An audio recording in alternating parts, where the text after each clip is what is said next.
Hello ସାଙ୍ଗମାନେ, ଜୟ ଜଗନ୍ନାଥ। ଆଶା କରୁଛି ଆପଣମାନେ ସୁସ୍ଥ ଥିବେ, ଭଲରେ ଥିବେ। ମୁଁ ଆପଣଙ୍କ ପ୍ରିୟର Kanhu, as a wellness coach. ଆଜି ଆମେ କଥା ହେବା ଆମ ଶରୀରର ବହୁତ ବଡ଼ ଅର୍ଗାନ, ତାର ନାଁ ହେଉଛି ସ୍କିନ୍। ତା ବିଷୟରେ ଆମେ ଆଜି କଥା ହେବା। ସ୍କିନ୍ ହେଉଛି ଆମର ସେନ୍ସିଟିଭ୍ ଅର୍ଗାନ, କାରଣ ଆପଣଙ୍କ ମୁହଁରେ ଯଦି କୌଣସି ବ୍ରଣ ବାହାରିଛି କିମ୍ବା କୌଣସି ଘା ହେଇଛି, ତାହେଲେ ଆପଣ ସେଇ ଜାଗାକୁ ଅଧିକ ଧରନ୍ତି ଆଉ ସେଇଟାକୁ ହିଁ ବେଶୀ ଲୁଚାନ୍ତି।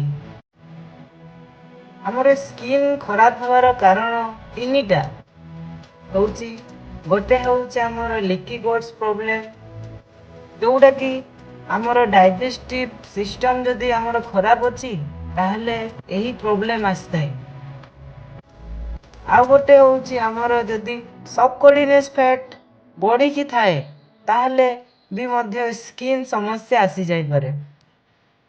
ତାପରେ ଯଦି ନିଜର ଖାଦ୍ୟଶୈଳୀ ଏବଂ ଜୀବନଶୈଳୀ ପରିବର୍ତ୍ତନ ନ କରୁଛନ୍ତି, ସେଇ ଖାଦ୍ୟ ବି ଖାଉଛନ୍ତି ଯେଉଁଟାକି ବଡ଼ିକୁ ଦରକାର ନାହିଁ, ତାହେଲେ ବି ମଧ୍ୟ ସ୍କିନ୍ ପ୍ରୋବ୍ଲେମ୍ ଆସିଥାଇପାରେ।